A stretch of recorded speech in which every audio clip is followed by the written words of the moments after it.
नमस्कार, स्वागत है आपका अनादि टीवी पर। मैं हूं आपके साथ अभिषेक भट्टाचार्य। सबसे पहले नजर डालेंगे इस वक्त की बड़ी अपडेट पर।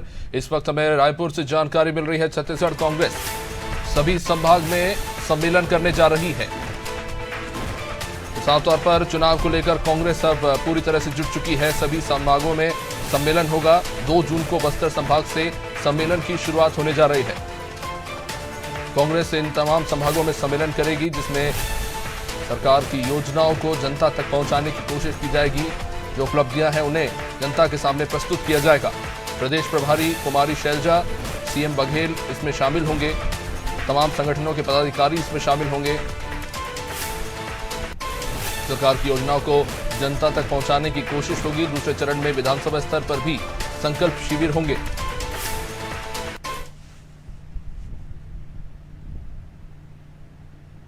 रायपुर से हमारे सहयोगी लविंदर इस वक्त हमारे साथ जुड़ चुके हैं।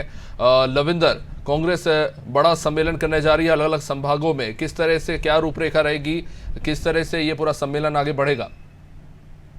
देखिए अभिषेक, आपको बताना चाहेंगे कि 2 जून से जो कांग्रेस पार्टी है वो सम्मेलन चालू कर रही है, क्योंकि आने वाले समय में चुनाव है। जितने भी दल हैं वो बस्तर पे काफी फोकस उनका नजर आ रहा है, क्योंकि बस्तर की जो सत्ता की चाबी वो बस्तर से होके गुजरती है। तो इसी की मंथन के साथ जो जितने भी संभाग में है उसकी शुरुआत बस्तर से होगी, जिसमें प्रदेश प्रभारी कुमारी शैलजा, मुख्यमंत्री भूपेश बघेल, मोहन मरकाम, चंदन यादव और तमाम जो बड़े नेता हैं वो इस संभागीय सम्मेलन में मौजूद रहेंगे। आने वाले जो समय में जो चुनाव है उसको लेकर किस तरह से रणनीति बनाई जाएगी, खासकर बस्तर काफी फोकस किया जा रहा है। फोकस पे किस तरह से रणनीति बनाई जाएगी, चुनाव में किस तरह से काम किया जाएगा, बस्तर की जो 12 सीटें हैं उसको कैसे कांग्रेस के पाले में लाया जाए, उसको लेकर एक सम्मेलन किया जा रहा है, जिसमें तमाम बड़े नेता मौजूद रहेंगे। सबसे अहम बात यह है कि बस्तर को लेकर जो भाजपा भी है वो भी इसमें काफी जुटी हुई है। हम देख सकते हैं कि ओम माथुर जो है वो भी लगातार बस्तर के दौरे पे कर रहे हैं। तो कहीं ना कहीं दोनों ही दल अब बस्तर पे काफी फोकस उनका नजर आ रहा है। इस सम्मेलन से जो कांग्रेस है और जो तमाम बड़े नेता है वो इधर मौजूद रहेंगे, और जो उसके बाद है उसके बाद बूथ स्तर तक भी मैनेजमेंट बूथ स्तर का जो प्रशिक्षण है वो चालू किया जाएगा। क्योंकि अब कुछ भी हो जाए, कांग्रेस एक भी छोटी सी गलती बर्दाश्त नहीं कर सकती है, चाहे जितनी भी चुनौती आ जाए सामने, क्योंकि बूथ स्तर, बूथ मैनेजमेंट काफी अहम माना जाता है। तो बूथ जो है उसका भी प्रशिक्षण दिया जाएगा। जितने तमाम नेता हैं वो जितने बूथ स्तर तक जो कार्यकर्ता है उनसे संवाद करेगी। चुनाव को लेकर किस तरह से जो रणनीति है बनाई जाएगी, किस तरह से उसमें काम किया जाएगा, तो ऐसी तमाम चीजें हैं उसको लेकर अब कांग्रेस काफी सतर्क नजर आ रही है। आने वाले समय में काफी चुनाव को लेकर सतर्क है, और किस तरह से रणनीति बनाई जाएगी वो इसे मैनेजमेंट और जो संभागीय स्तर है उसमें देखा जाएगा।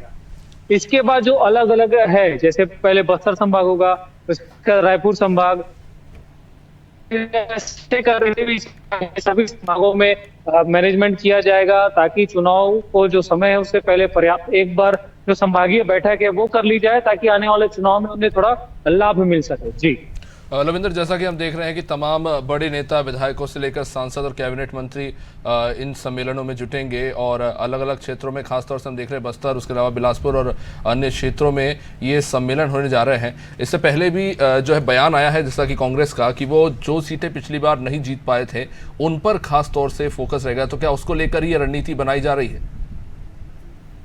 जी निश्चित तौर पे, क्योंकि जिस सीटों पे कांग्रेस को नुकसान पड़ा है, जो आने वाले चुनाव में और भी नुकसान हो सकता है, तो उन सीटों पे काफी फोकस नजर आ रहा है। क्योंकि जो सीट जीत चुके हैं उस पे उनका मैनेजमेंट पहले से मजबूत करने की कोशिश की जा रही है।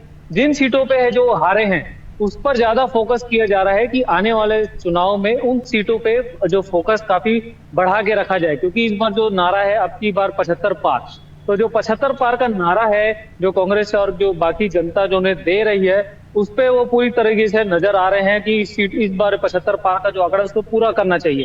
तो जो सीटें लगातार जो हार रहे हैं, या जिस सीट पे भाजपा का जो वर्चस्व बना हुआ है उस पर सेंध मारने के लिए तैयारी की जा रही है।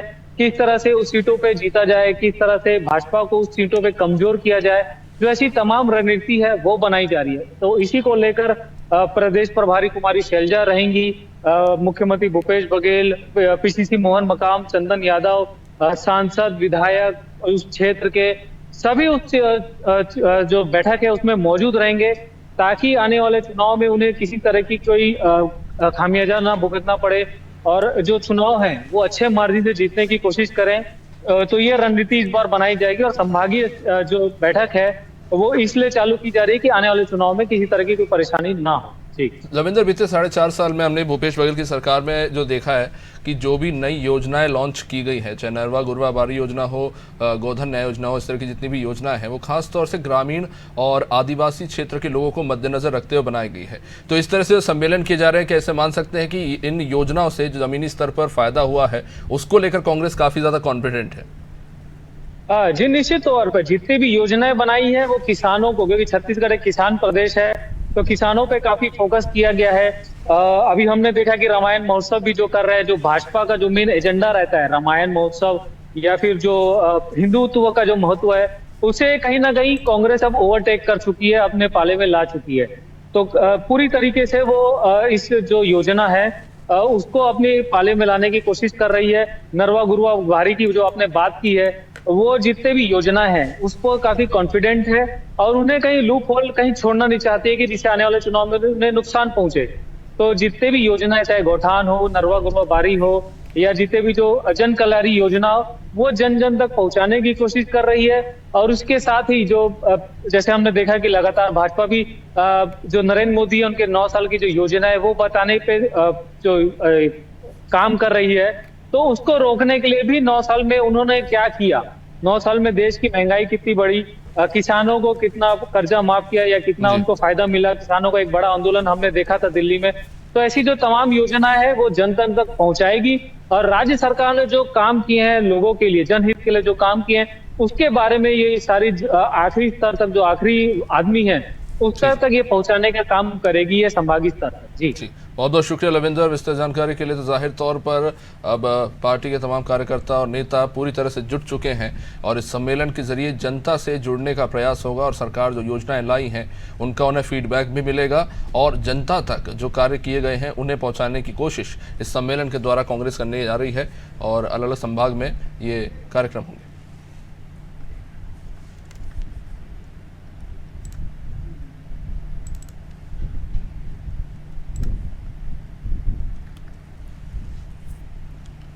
चलिए आगे बढ़ते हैं। अगली अपडेट इस वक्त हमें बीजापुर से मिल रही है।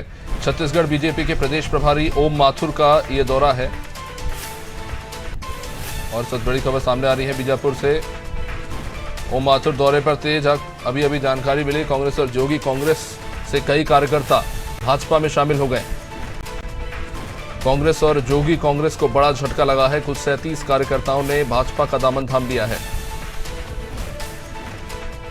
बीजापुर के दौरे पर थे बीजेपी प्रदेश प्रभारी ओम माथुर और आज उनकी मौजूदगी में कुल 37 कार्यकर्ता जो कांग्रेस और जोगी कांग्रेस से थे वो बीजेपी में शामिल हो गए। पार्टी का पटका पहनाकर सभी कार्यकर्ताओं को पार्टी की सदस्यता दिलाई गई। बीजापुर से तस्वीरें आप देख सकते हैं। प्रदेश प्रभारी ओम माथुर जो कार्यकर्ताओं को पार्टी से जोड़ रहे हैं।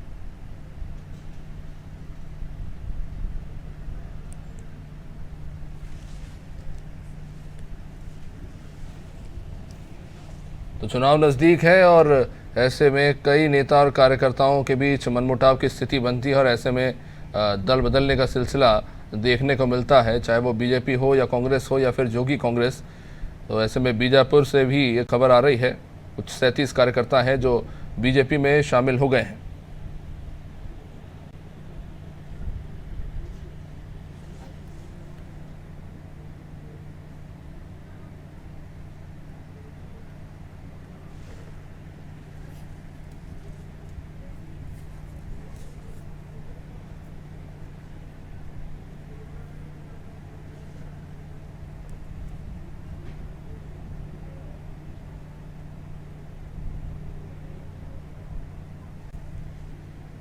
बीजापुर से हमारे साथ हमारे सहयोगी सुरेश जुड़ चुके हैं। सुरेश, 37 कार्यकर्ता कांग्रेस और जोगी कांग्रेस से आज भाजपा में शामिल हो गए, क्या कारण था इन कार्यकर्ताओं का पार्टी बदलने का?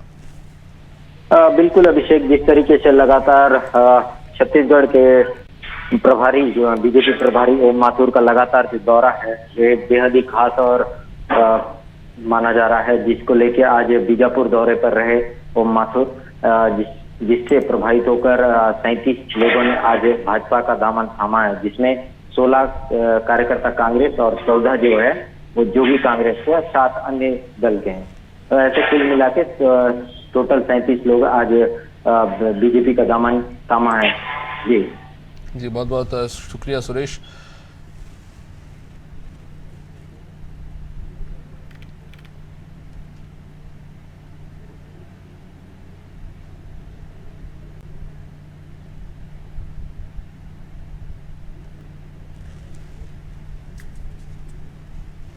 रायगढ़ के रामलीला मैदान में 1 से 3 जून तक राष्ट्रीय रामायण महोत्सव का आयोजन होने जा रहा है। सीएम भूपेश बघेल महोत्सव के शुभारंभ समारोह के लिए 1 जून को रायगढ़ पहुंचेंगे। सीएम भूपेश रामायण महोत्सव में शामिल होने के पहले रायगढ़ कलेक्टर कार्यालय में एक स्थापित छत्तीसगढ़ महतारी की प्रतिमा का अनावरण भी करेंगे। रायगढ़ को 354 करोड़ के विकास कार्यों की बाद में सौगात देंगे। परिसरों में छत्तीसगढ़ महतारी की आदमकद प्रतिमा स्थापित करने के निर्देश जो है शासन से पूर्व में जारी हो चुके थे और आदरणीय कलेक्टर सर के मार्गदर्शन में उसका जो है उसकी प्लानिंग कर ली गई थी कि जो एक और गार्डन हमारे कलेक्ट्रेट में है उसमें बहुत सुंदर तरीके से उस मूर्ति का इंस्टॉलेशन किया जाना है। हमारी मूर्ति बनके तैयार है, अभी हमारे कलेक्ट्रेट में वो सेफली स्टोर्ड है और हम प्रयास कर रहे हैं कि जो राष्ट्रीय रामायण महोत्सव 1 जून से 3 जून हमारे यहाँ होना है, उसी बीच आदरणीय सीएम सर के कर कमलों से हम उसका उद्घाटन अनावरण कराएं और फिर वो हमारे कलेक्ट्रेट के एक बहुत सुंदर मॉन्यूमेंट के रूप में वो यहाँ रहे। छत्तीसगढ़ बीजेपी के अध्यक्ष अरुण साव ने कहा है कि बीजेपी के राम और गाय की राजनीति नहीं, आस्था, विश्वास और श्रद्धा का विषय रहा है। उन्होंने संभागीय सम्मेलन को लेकर कांग्रेस पर हमला बोला और कहा कि छत्तीसगढ़ की जनता कांग्रेस सरकार से छुटकारा चाहती है। कांग्रेस के नेता और कार्यकर्ता जनता का सामना नहीं कर पा रहे। ये वही कांग्रेस पार्टी है जिसने कभी भगवान राम को काल्पनिक कहा, अयोध्या में भगवान राम के मंदिर निर्माण में लगातार रोड़े अटकाए, राम सेतु के अस्तित्व पर प्रश्न चिन्ह उठाया और आज यदि भगवान राम पर उन्हें भरोसा हुआ है तो वो दिल से और आस्था से हो, दिखावा के लिए और राजनीति के लिए ना हो। देखिए, पहले भी हमने देखा है कि चाहे वो राहुल गांधी जी हो, प्रियंका गांधी जी हो, चुनाव के समय क्या करते हैं और चुनाव के बाद क्या करते हैं, ये देश ने देखा है। देखिए, हर एक राजनीतिक दल को अपनी गतिविधि करने का अधिकार है। कांग्रेस पार्टी सम्मेलन करे, हमें कोई दिक्कत नहीं है, पर आज छत्तीसगढ़ की जनता कांग्रेस की सरकार से छुटकारा चाहती है, मुक्ति चाहती है और आज कांग्रेस के नेता कार्यकर्ता जनता का सामना नहीं कर पा रहे हैं क्योंकि 4.5 सालों में उन्होंने कुछ किया नहीं है।